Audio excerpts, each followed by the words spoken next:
days. Everybody Still, out the Farsa as well. It's like a good counter because Kimmy would be bursted out completely by this Gushin. yeah. And I like the I like the Farsa ban. I like the Farsa ban because the Farsa could have been a solid pickup for Bosker, playing with range.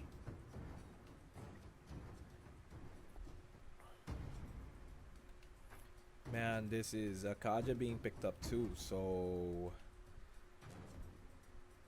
whoever they pick up just have to be... I don't think Is so. this a core Roger? No, don't do this. I don't think so. It's not gonna be Geek core fam. Roger. Geek fam. I like the Xborg. I'm not a fan I of like the the Xborg. I'm not a fan of the Roger. I don't know about the Roger. They're locking in the Roger! They lock in the Roger, mad lad. You know what? When the going gets tough, the tough pick Roger. All right. So this is their gambit. This is their Hail Mary play to secure the game 3. And on the other side, though, Bosker gonna be a little safer. Maybe mull over this Lunox, but so far they're still missing a solid frontliner. I don't trust the Uranus alone. I would prefer that they go for another tank, maybe the Hylos, so that they can go aggressive with the invades, but oh, they're gonna fight fire with fire, Nomad. This is it. They locked in the Lunox. Real quick before we go into the fight, let's talk about these two lineups, how you until the second half. So with that being said, I don't know. Fundamentally, both teams are playing on such different axes. Is that the axes? Yeah. Axis with an I. Axis says. But nonetheless, here we go. They're gonna throw Arts into the mid lane to clear the wave. Sino and Sakura not gonna let him have such a good time. But oh, look at this! An invade by Geek Fam. Just resetting it for Lakes, making it hard for the Kimmy to secure his orange. And he's just gonna let go. He's gonna be just like, you know what? Fine, you guys can have it. Alright? Is that what you want? Take it. And they flip over Sino. Ozaraveki gets first blood. Man, this is difficult for Lakes. Very. Ooh, Scott already burning with Flicker. I think what Lakes needs to do here is stay as safe as possible, stay away as possible from Ozaraveki. Because Ozaraveki can pounce on him later on. Yeah, well, sooner than later, I believe. Because Ozaraveki is about to hit level 4 after clearing this camp over here, getting his purple. And yeah, what a quick advantage turn here by Geek Fam. Already 1,000 ahead here. Not even 2 minutes in. And I blame this on the lack of a frontliner on the side of Bosker. I don't know why they went to the Lunox. It's good though. It's not bad, but it's not great. Not the greatest they're gonna go for. I can agree with that. It's an all or nothing composition here for Bosker. If we're gonna be looking at the items later on in the game, because there's going Scott's to be gonna go down here. Scott going down, and Lakes not really being a problem there.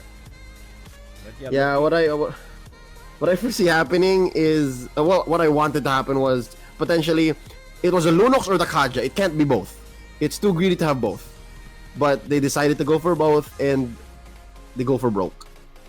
I mean, you can kind of get a sense of where the gold is heading here, and it's not a good looking here for seeing Esmeralda and Uranus getting the bulk of the gold for the start of the game. Well, they are on the Avarice, and looks like Kaiser here gonna get a little bit of aggro against Arts and Dominus. Okay, he's forced to go home.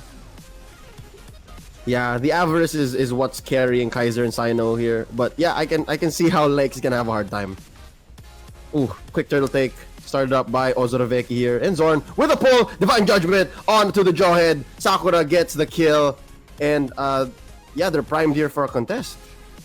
But they choose not to. Yeah, they're gonna reset. They're instead gonna try to get lane priority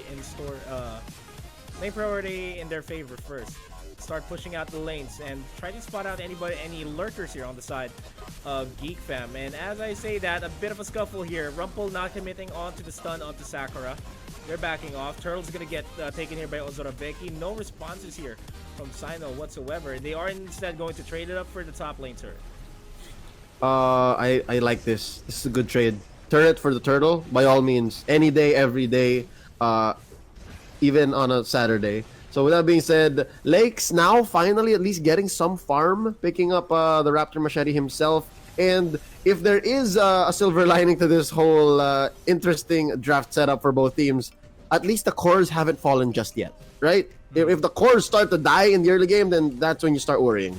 And Sino is trying to bait out this fight with Geek Fam because there was a big rotation from his team, but they're instead going to be backing off. Cutting off the minion wave. Arts is going to do just that in order to trade out this top lane turret. There goes a Divine Judgment onto Zorn, but Zorn manages to survive. Sakura falls down. That Lunox not being able to pull off the Order of Brilliance. Oh. Yeah, I think it was on cooldown and it just came off right now. If he had the Order, he would have survived, even maybe turned around the team fight, given that the Order does have some damage. But look at this down bottom. Sino forcing the fight against Zorn. Zorn is going to survive and hit the missiles onto Sino, and down goes the Uranus. Man, that was close. Zorn literally saw his life flash before his very eyes before he gets that kill and survives, converting into this team fight. This tower take down bottom. And they're going to be trading it for the mid lane. I don't think they would be able to go for the trade themselves. No, Slowly not even a mirror. Not even a mirror, yeah. Slowly but surely, Geek Fam is gaining the advantage here. 4-1, under 6 minutes. About 1,000 ahead here is Geek Fam. Oh, Zorn. Oh, it caught Zyno. Zyno's down. Dominus gets the kill. Yeah, the maximum charge is nothing but a warning shot. And the turtle is gonna spawn, and Arts can pretty much solo the turtle. Nice flicker into the ejection onto Lakes, and that is detrimental for them. Lakes not gonna manage to survive there. That is going to be 2 members down. That was the 3-man, 3 people down on the side of Bosskur earlier on. Clean pickoff. The cleanest pickoff I've seen in a while, man. Full use of the flicker, the unstoppable force, the ejector, man, even underneath turret, and they got the best target possible, Lakes. So yeah, I think what's gonna be next here for Bosskur to secure the series and to knock out Geek Fam would be to shut down Ozoraveki. They need to shut down Ozoraveki. And Nomad, it's weird to say this, but the Roger's doing it. The Roger's doing it. Simon's gonna go down. Zorn gets the kill. Man, I just said those words. The Roger's doing it. Roger is indeed doing 3-0, and for Ozoraveki is having a field day here with that Roger. We might potentially have a game 3. That's good. I doubt that's what's gonna happen here. More likely than not. More likely than not. I mean, And again, the Esmeralda, it's good when it's good, but when it's not, ugh. Yep, look at this easy take on this turret down bottom. Where is Bosskur going? Okay, they're gonna go for this sneaky take on this turret up top. And look at this, man. 7 minutes in, they're already thinking about the split push. They've already relegated themselves to the split push. Sakura gonna go down here. This is just delaying the inevitable. He goes for the order. Gonna walk even deeper into the Valley of Death, into the base of the opponent. Rumpel and Arts, the Death Squad here. The tag team duo that's going to terminate Sakura. And there you go. Bought some time, but really that's all it was. Windtalker now on Ozoraveki. That's all I can say. And this battle too. Oh my god. 6,000 gold. Almost 7,000. Way Twice. above. Yeah, twice that of the lowest gainer on the side of Bosskur. Man, this isn't competitive at all. This is a stomp. Game 2. They're having a game 3, people. It's so hard. Like, it's so hard for me to imagine what a turnaround would look like for Bosskur if they continue to play this way, or if Geek Fam keeps the pressure on. Now look at this Rumple. Pop in the Poison's forcing it. Zorn with the Unstoppable Force. Lakes with the Purify and the Flicker. Also, just a Flicker out, not a Purify. They take out Sakura. It's more than enough. Ozaraveki though. Oh, gonna hop in. And under Lakes. Flicker out by Scott. And they're fine. They get bullied out. See, this is their own side of the map and they get bullied out. It's a stomp. What can Bosskur do to flip the tables here? That's a big one question. Thing. I stand by what I said. I think it's still to shut down Ozaraveki. One kill on Ozaraveki could give them the gold that they need, but yeah, as Kaiser here just gets bursted down, survives though. That is the Cotton Inferno popped in by Arts. He still has the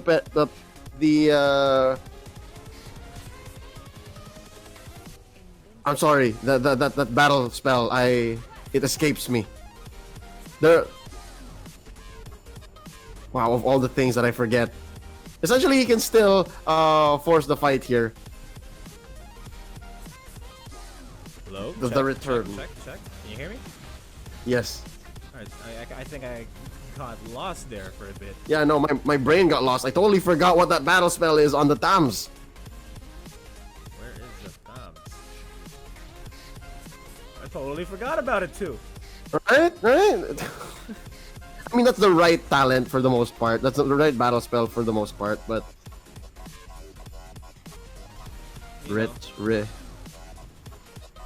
And it recently, or is about to recently get nerfed. Well, that's something to look forward to. Getting a Alright. down, and this Divine Judgment though. Of all targets, you're gonna Divine Judgment a Jawhead, not even able to finish him off, and that just allows them to secure the kill onto Sakura and onto Scott as well. They're paying the price, and this is Arts just buying time for his team here, stuck between a rock and a hard place. But here comes Rumple, goes for the jump in with the tires that will hurt you if you get hit in the face, but you know. Manages to make it out vengeance. There. It's vengeance. Bottom lane turn is gonna go down, and Geek Fam poised to secure a game 3. Yeah, it's hard to turn this around. They get penetrated down bottom. It's vengeance, alright? I spent like 2 minutes thinking about it, and it's called vengeance. Ice Queen Wand picked up here by Lakes. Too little, too late, possibly. They do get the defense of a lifetime here, saving their mid lane turret, but at least they force the revitalize here from Rumple. But again, that's an untouched Rumple. That Baksha has not died once this game. And Ozaraveki has not died once in this game as well. The only casualty was Zorn, but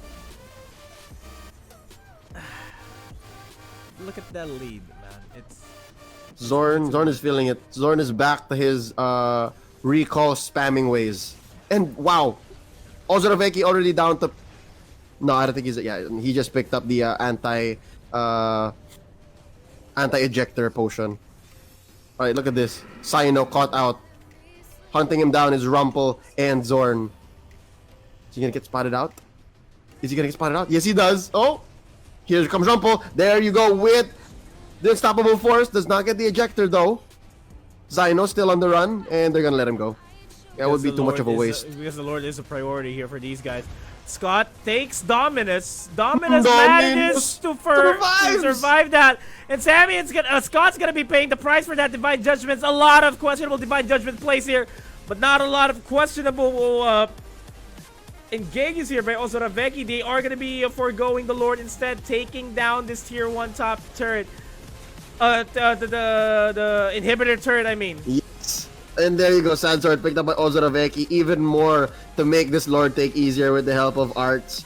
Nomad, this is like there's not a single kill after that first one in the early game on to Zorn by Bosskur. What happened? Oh my god, such... Alright, so far the losses in this series have been down to their draft. Okay, game 1, that weird draft by Geek Fam, and then now game 2, this weird draft by Bosskur. What's going on in these teams' minds? uh, I think they're trying to be exotic enough to at least get a cheesy creative. I guess, yeah, Creative, yeah. exotic, creative. There's so many ways to define or to describe what's going on here. But yeah, the last turret stands here for Bosker in mid. And yeah, that's a Luminous Lord marching up top. Only a matter of time before GeekFat secures this. Game 3 is coming, guys. Without a shadow of a doubt. Yeah, Game very, 3 is very coming. 99.9%, 99% possibly that a game 3 is gonna come because again, a 13-1, more than 16,000 gold ahead, and this Lord is gonna go down. Turret as well. Scott gonna miss out on the DJ, not gonna commit it just yet. There you go, Poisson's pop, and yep, that was enough for them to just focus down on the base. Game 2 goes to Geek Fam, and we're gonna see a game 3. They're just grasping hold of their tournament life here, but I'd like to believe that Bosker is the one who let go, given this very, very interesting and if dare I say greedy draft as they pick up the Kasha and the Lunox in the last half of their draft. Nomad, if you ask me what again Bosker has to do now that they're on the back foot is just go back to the basics. Like try to draft properly and show us what the meta dictates, and then again just add that little pinch of spice. Don't be all spice, all right? Don't be all spice. Don't start with the chilies. Don't start with